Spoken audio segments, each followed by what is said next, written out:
any subset B of this topological space Y, then for that subset we always get f of f inverse B is subset of B. So basically we use the definition of f inverse B, which is the elements of the domain, so that f of A is equal belongs to B. So this is what we discuss, which we'll be using in this theorem, and this theorem we want to prove today. It says that if x and y are two different topological spaces, then the following statements are equivalent. First statement is f is continuous. So if you recall the definition of continuous function, f is continuous means inverse image of open subset of codomain is open in the domain topological space. So basically f inverse B is open whenever V is open in Y. So that is the definition of continuous function. And this definition of continuous function, we have noted that it is equivalent to the condition that inverse image of basis element is open in X. So this is regarding the continuous function. That is first condition. Second condition is that for every subset A of X, we have f of A closure is subset of f of A the whole closure. So here we will need the properties of A closure, and we know that a point X belongs to A closure if X intersects, if A intersection U is non-empty for every open set U containing X. Right? That is one of the equivalent condition of X belongs to A closure. So using that we will prove second part. Third part we will prove using, so third part we are discussing for every closed subset B of Y, the set F inverse B is closed set in X. So this condition, third condition, is related to closed set, and we know that a set is closed if it is complement of open set. So that basically we will use to prove third part, and fourth part is continuity at a particular point. So what we'll prove is we will prove 1 implies 2 implies 3 implies 1. So that will give us 1, 2 and 3 are equivalent. And then we will prove 1 implies 4 and 4 implies 1. So we'll complete the cycle of all 1, 2, 3, 4 in this way. So let us start with the first part. So we want to prove 1 implies 2. So first part says that suppose f is continuous function.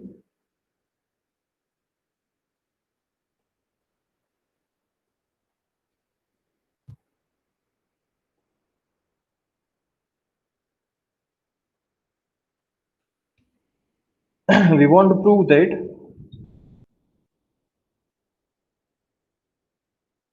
second statement, that is f of A closure is a subset of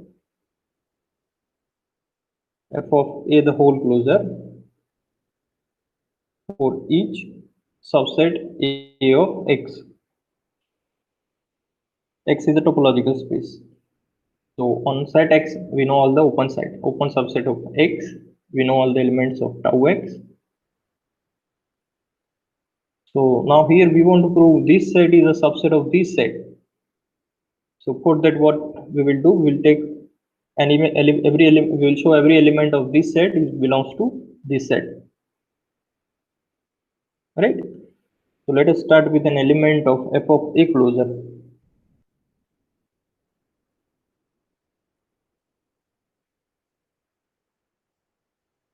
So let an element fx belongs to f of a closure. So what does this mean? This means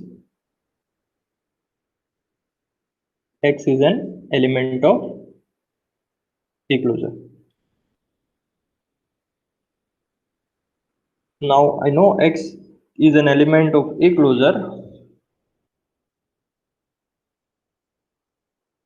and f of x is an element of f a closure. What I want to show, we need to show that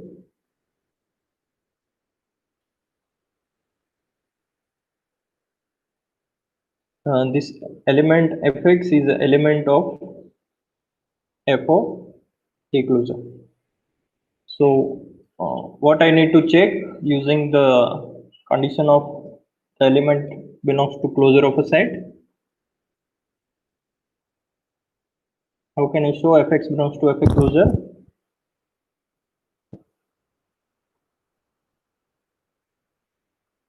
It should intersect with every element of f of a, means It neighborhood of. neighborhood, right? So Yes. we have to consider a neighborhood of f of x, and that neighborhood, whatever neighborhood we take, that particular neighborhood should intersect with f of a. So let us consider some neighborhood of fx. So let v be a neighborhood. So neighborhood means it is an open set of fx. And what is the hypothesis? Hypothesis is f is continuous function. So f is continuous function. The definition is that inverse image of open set is open. So once I have the open set V, I can use the definition of continuous function. That means I will get a inverse image of V which is open. So since f is continuous,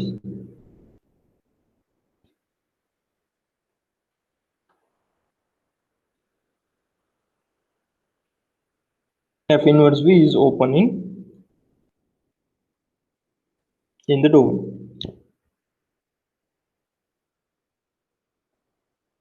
So now what I know is fx belongs to V. So that will give me x belongs to f inverse V.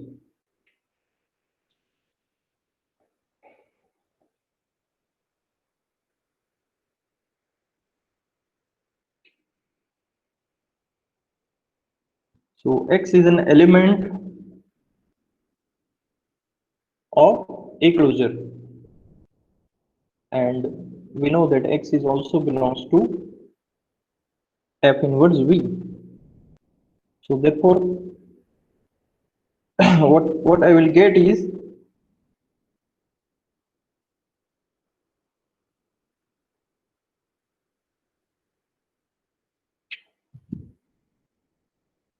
therefore x belongs to f inverse V and x belongs to a closure, and f inverse V is open. So now what can I say using the property of x belongs to a closure?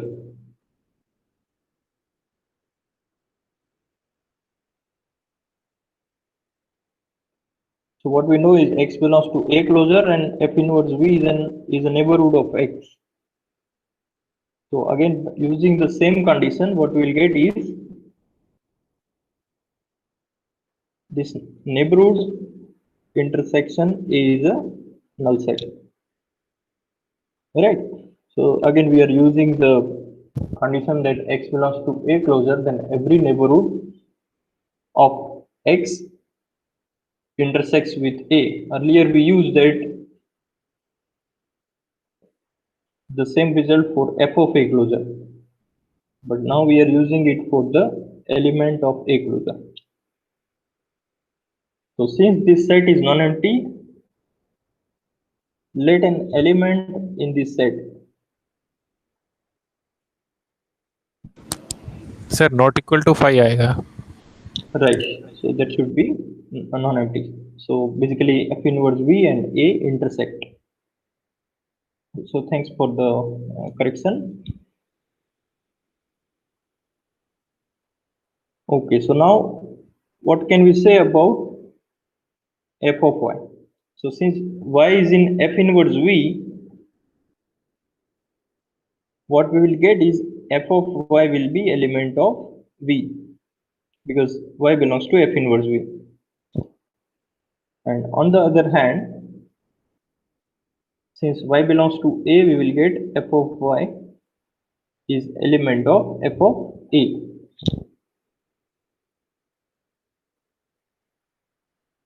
So this will give us that f of y is element of V intersection f of A. So basically what we proved is V intersection FA is a non-empty. The intersection is non-empty. So basically V and FA intersects, and this is true for every open set V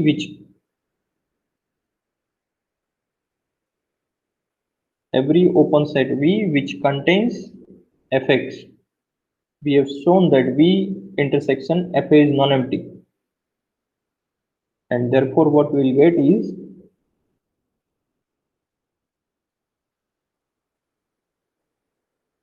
X belongs to F of A closure. So what we started is we have considered V, which is a neighborhood of Fx, and we have shown that V intersection F of A is a non-empty set. And then again we are using the property of the element belongs to A closure. So instead of that we are considering element belongs to Fa closure, that every neighborhood of Fx intersects with Fa, therefore Fx is element of F of A closure. So this is what we wanted to prove. This was the claim. So we started with element of this set fx belongs to Fa closure, and we proved that fx belongs to f of A the whole closure. So second part follows from the first part.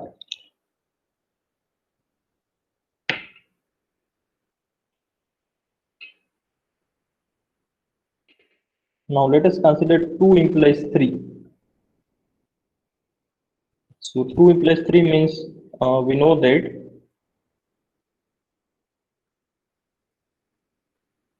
Fa closure is contained in Fa whole closure for every subset of X. And we want to prove this.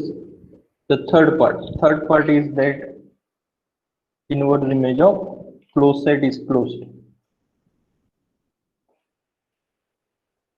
So what we want to prove is F inverse B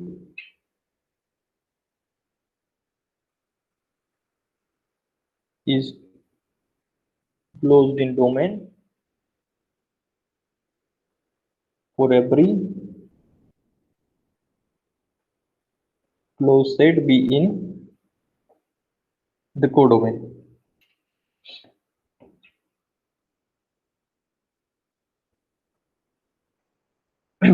So here again we will use that fact that f of F inverse B is contained in B.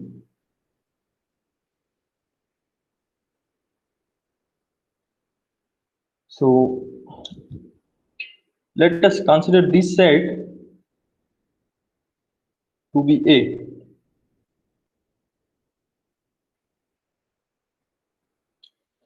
And I want to prove F inverse B is closed. So basically what I want to prove is we need to show that.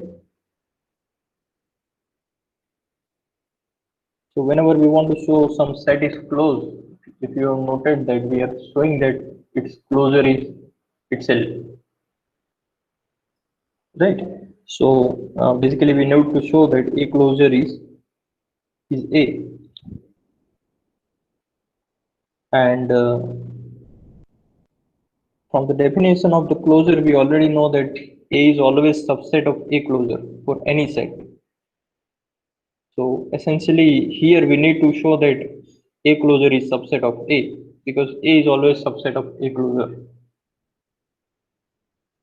So we need to show A closure is a subset of A. And again, some set is a subset of other set. We need to prove every element of the first set belongs to the second set.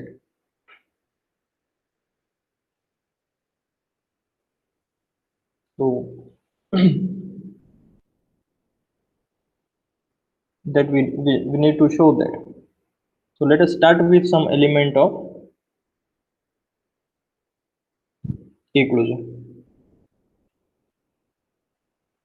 We prove that X is in A, and then we are done, because this will give us A and A closure are same.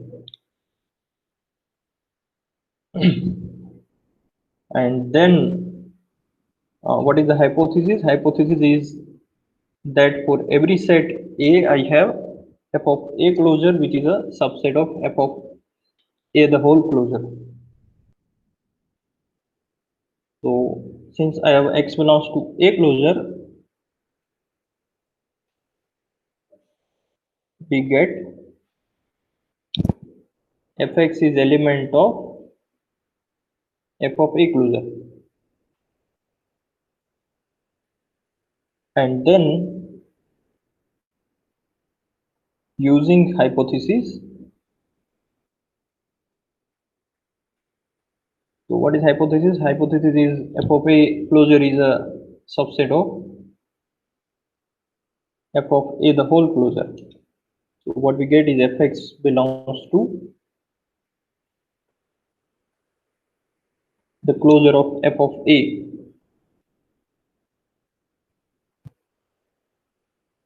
right? Now what is A? Let us go back again. What is A? A is f inverse B, because we want to prove the property in terms of B. So let us convert this in terms of B.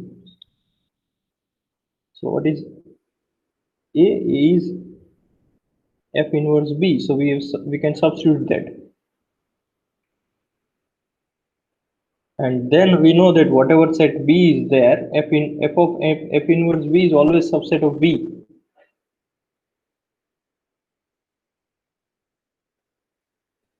So what we are using is that f of f inverse B is always subset of B.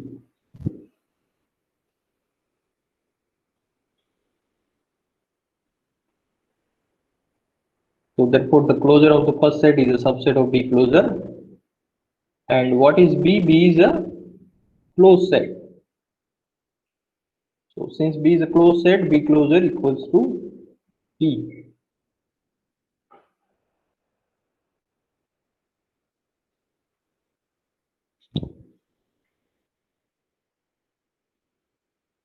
So finally what we get is we get f of x is element of B. Right? That is what we got. And what we want is we want the property in terms of f inverse B. So we want to show x belongs to A. X belongs to A means we have to show x belongs to f inverse B. And we got fx belongs to B. So this is same as x belongs to f inverse B.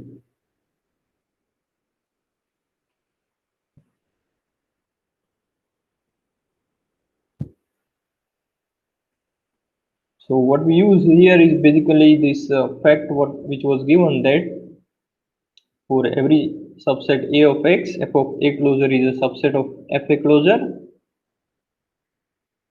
We use B is closed, so B closure is B, and we use this property.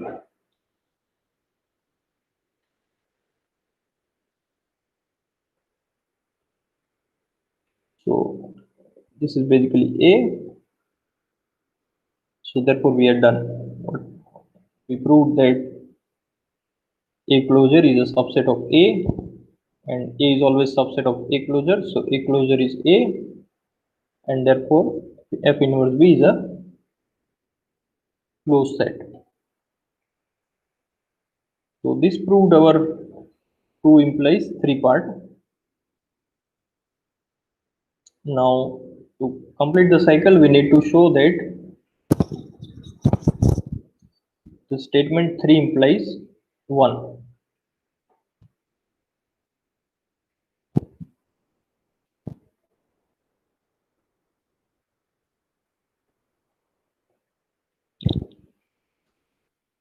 So in third statement what is given that F inverse B is closed in X whenever B is closed in Y. So again B here does not mean it is a basis element. B is denoted as a closed set. So there are some confusing notations, but since we are mentioning here that clearly that B is a closed set, right? If I have mentioned that B is a basis element, that means it is a basis element. When I mention it is a closed set, it is a closed set. So that means its complement is open. And what is the claim? We want to prove that F is continuous.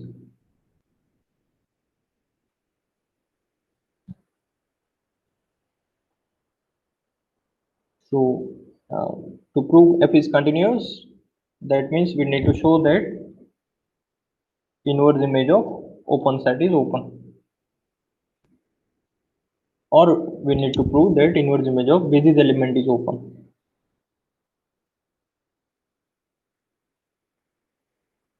But here we are not given any information in terms of basis element. We are given the condition in terms of closed set. So therefore, let us try to prove the using the definition of continuity. We will start with the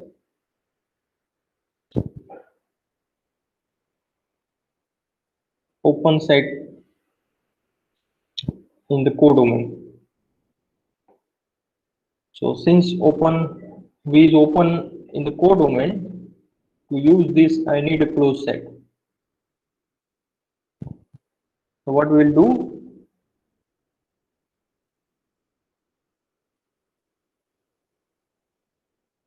to convert open set into closed set, what we can do? Take complement. Yes, we can take the complement. So since V is open in Y, so the complement of, so V is a subset of Y, so we have to take the complement with respect to Y. So this is a closed set. Closed set in Y means it is a closed subset of Y.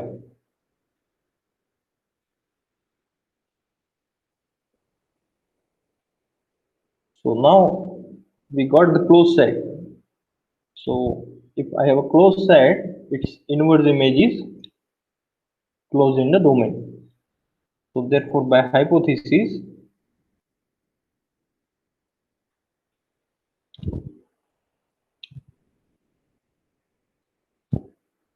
F inverse of Y minus V is open in X.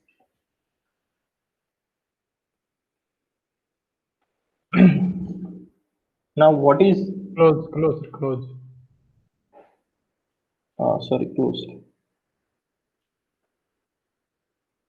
So hypothesis is as you have mentioned that inverse image of closed set is closed. That is the hypothesis. So now question is that what is F inverse Y minus V? Can I write it as F inverse y minus F inverse v.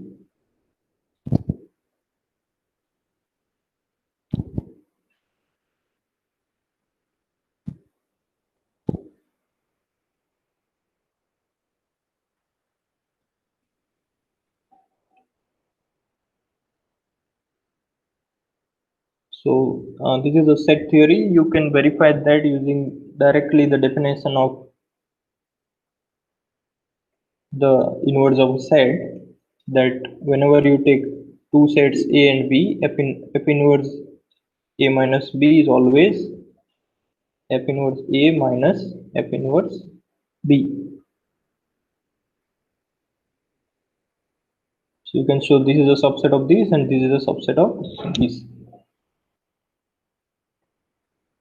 So you can take this as an exercise.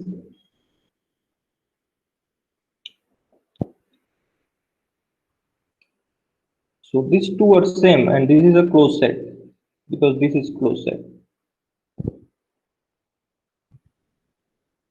And what is F inverse Y?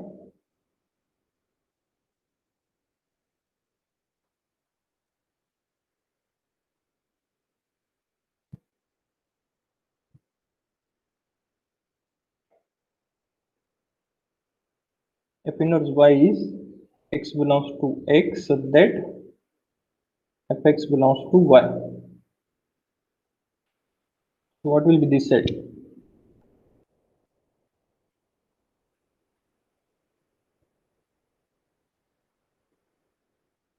Is it x?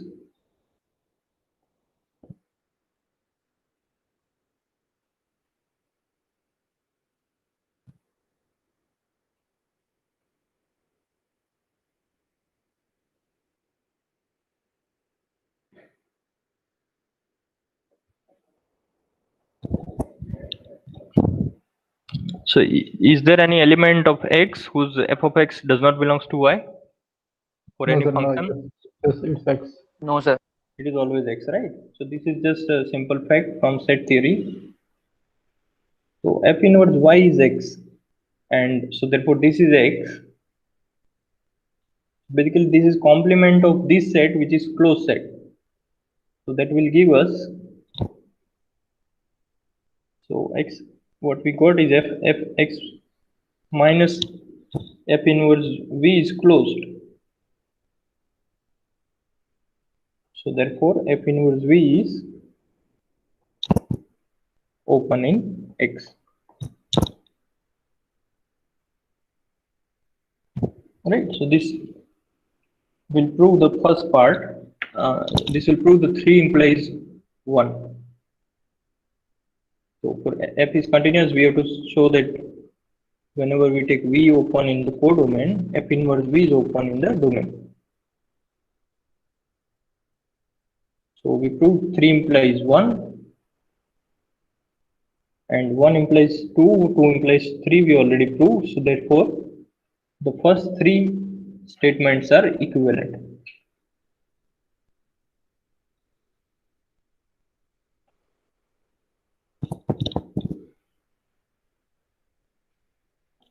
So now we will show that 1 implies 4 and 4 implies 1.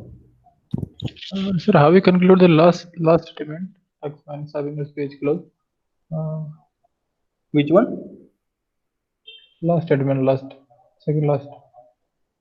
Second last, x minus f inverse v is closed. We know f, this set is closed and this set is nothing but this set.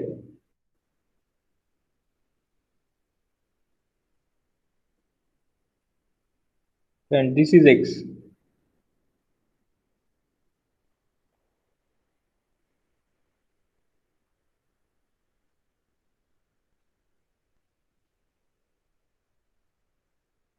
Yes, sir. Okay, fine. Right? So this is basically x minus f inverse v is this set which is closed. So that is what I have written again, and then its complement is open.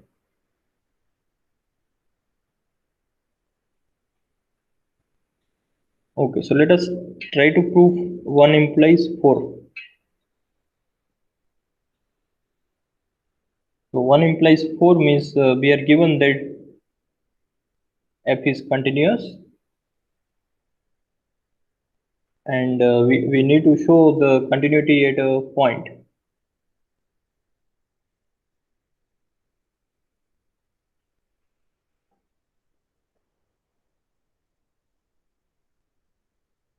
So we want to show this condition for every x in x and each neighborhood of fx. We have to find another neighborhood of x so that f of u is contained in v. So let us start with this set that x is given and neighborhood is given.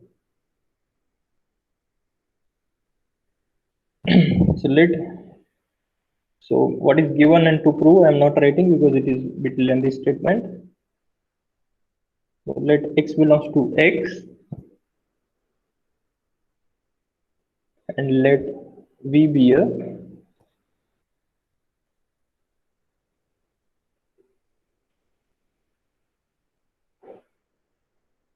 neighborhood of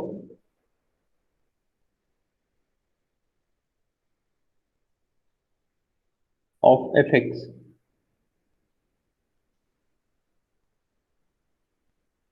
So basically v is a subset of y. So if I want to use the first condition, that gives inverse image of open set is open. So directly what we get is, therefore f inverse v is opening in x. So let us denote this by f inverse v by u. We are using the notation u for f inverse v because f inverse v is open, so I can say it is a some set u. Notation u we can use, and then let us verify whether uh, this condition is holds or not for this particular u, because we need u so that this condition is satisfied. So let us try whether this u, whether it is satisfied or not. So for that I have to show f of u is contained in v. So what is f of u? F of u is f of f inverse v, and that what we know about f of f inverse v.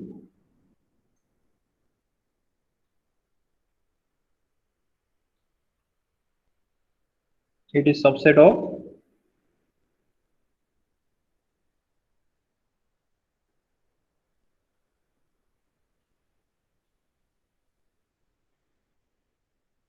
v, right? So this we already used earlier.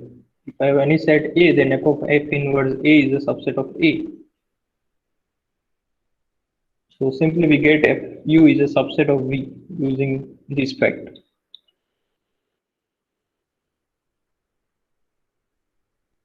So the fourth condition holds, where u we are taking as a f inverse v.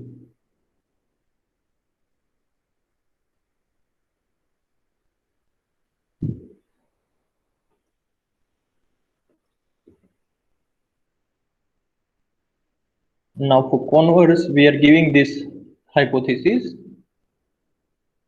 and then we want to show f is continuous. So again we will start with some open set, and we will show that f inverse of that set is open.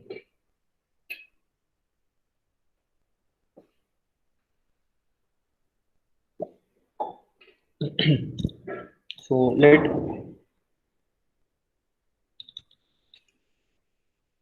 v be an open set in y.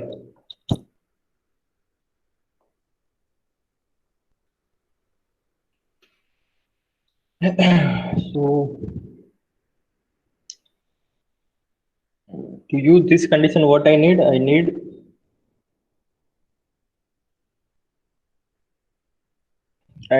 some element, uh, some open set containing fx, right? So what I will do is So fx belongs to V means x belongs to f inverse V, right? So since V is open set in Y, uh, let any element x in f inverse V. So there are two conditions. Either f inverse V is null set or f inverse V is not null set. If f inverse V is null set, it is open and we are done. Right?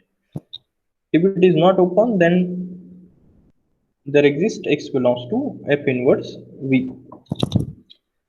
So therefore, we are starting with some element of f inverse V. So if x is in f inverse V, therefore fx belongs to V.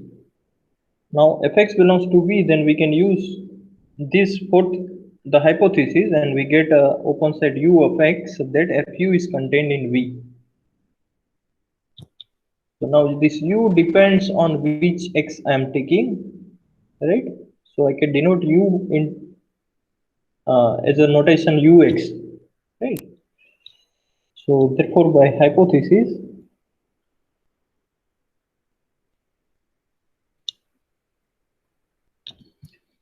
there exists open set ux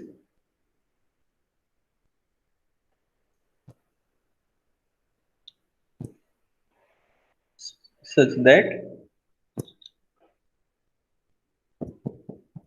x what we'll get? We'll get f of ux which is subset of V.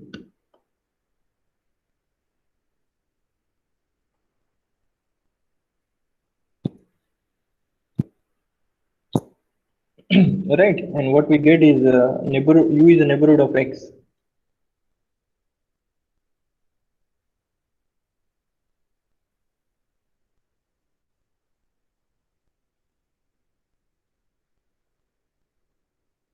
X belongs to ux.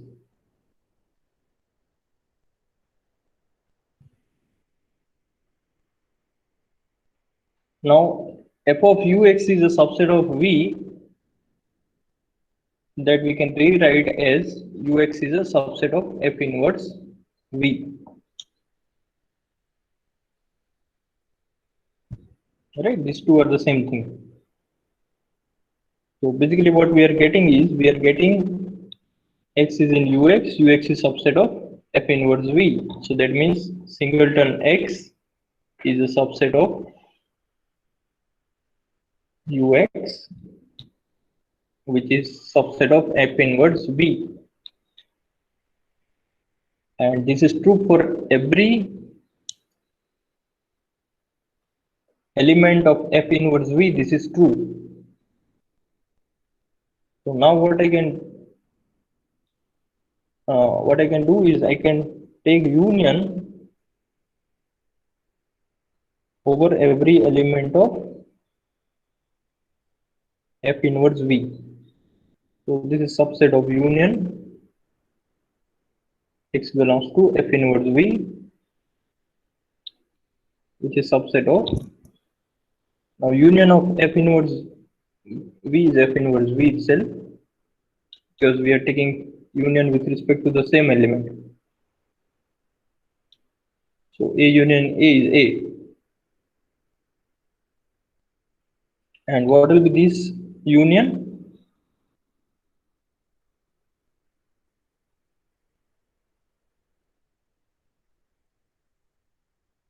This equals to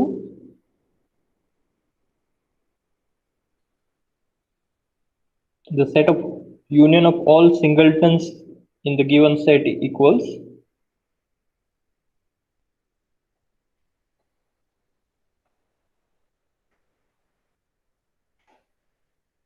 X होगा sir. x होगा. So that's the same set, right? The full set.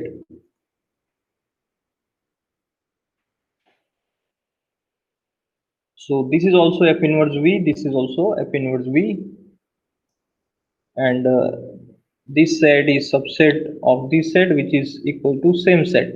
So therefore this and this set is same. So what we get is F inverse V equals to union of Ux, x belongs to F inverse V, and each of this set is open. So therefore union is also open because arbitrary union of open set is open. So what we got is F inverse V is open set.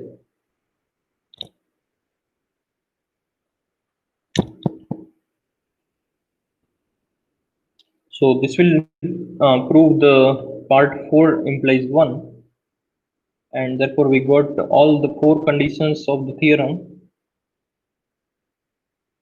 are equivalent. So this theorem is very important. You must have seen this in analysis 1 also.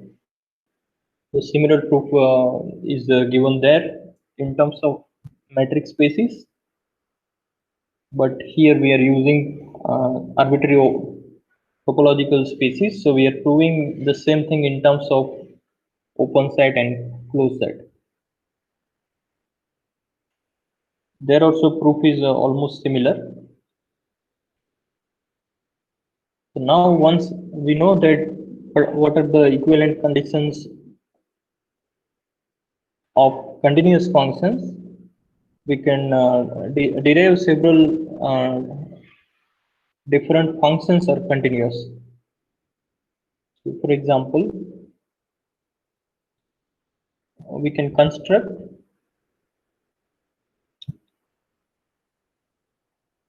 new continuous functions.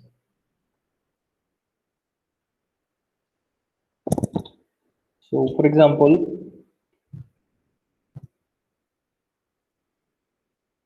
uh, if f from x to y maps each element of x to the fixed number y not in y. So such a function is basically constant function. Then we can prove that f is continuous. So what will the proof for this part? So I know this function f is a function which for which f of x is y naught. It is a fixed number in y in the codomain. So we want to show f is continuous. So I can use any of the above 4 equivalent conditions, and I can also use the definition of continuous function that inverse image of open side is open, and also use I can also use the other equivalent condition that inverse image of basis element is open.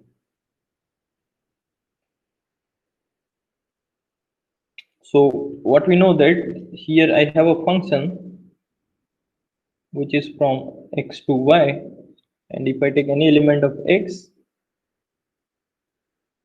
it maps to y naught. I take any other element that also goes to y naught, right? So to show inverse image of open set is open, I have to consider some open set in y. For any open set in y, there are two possibilities. Either y naught belongs to the open set, or y naught does not belong to open set. So let V be an open set in y. Then either V is phi if y naught does not belongs to V,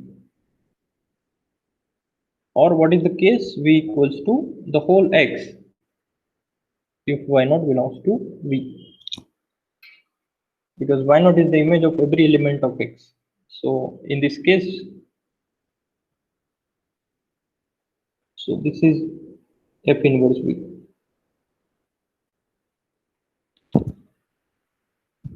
right? So inverse image, if V does not contain Y0, then inverse image of V is a null set. Because if X belongs to F inverse V, then Fx should be in V, and Fx is always Y0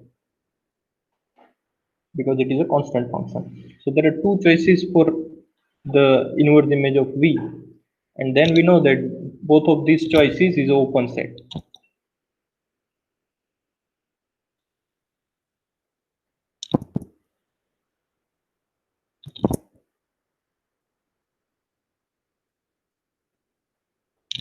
Open in the domain. So therefore F inverse V is always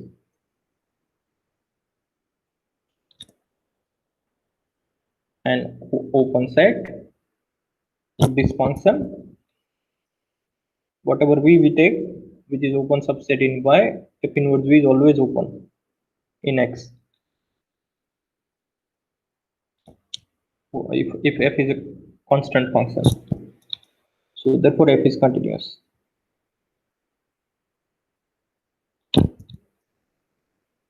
So this is a first observation that every constant function from a topological space to topological space is always continuous function. Now, what about the inclusion function? So inclusion function means if I have a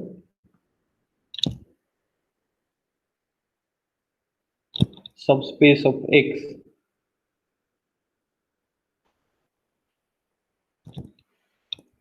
then the inclusion function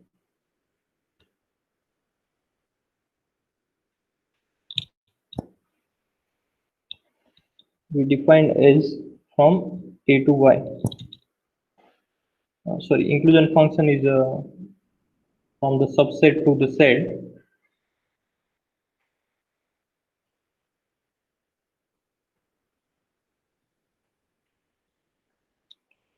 So it is function from A to X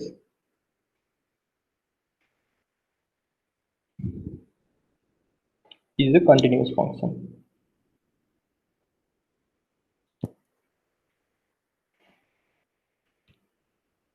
So what is meaning of inclusion function? Inclusion function just sends every element of A to itself.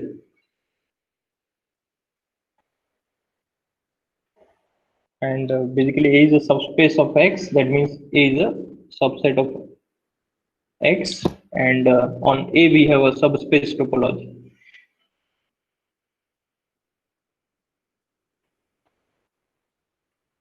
So let us prove this result.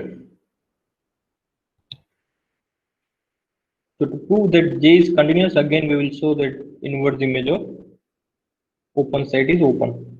So let U be an open set in X. Then under this function, what is inverse image of U? Can I say that it is A intersection U?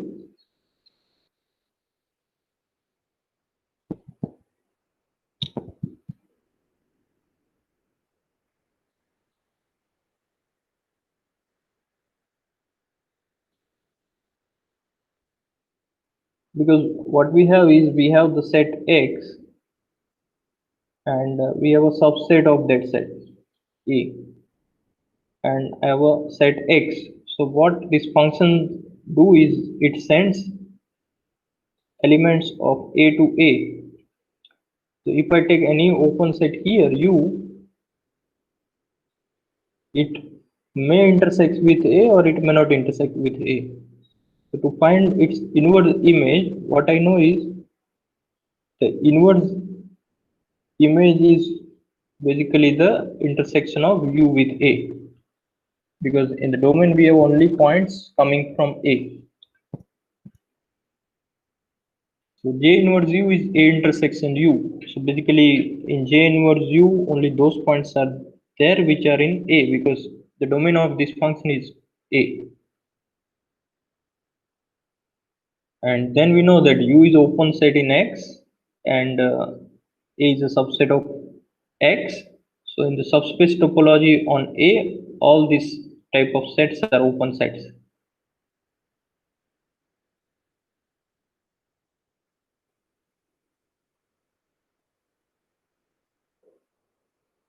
Subspace topology on A. So therefore, J inverse U is open in the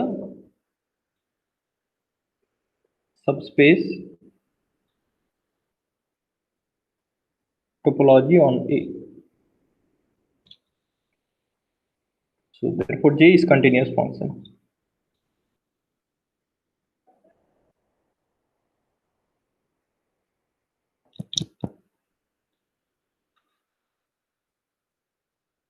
So let me stop today lecture here. Uh, there are 6 properties I proved only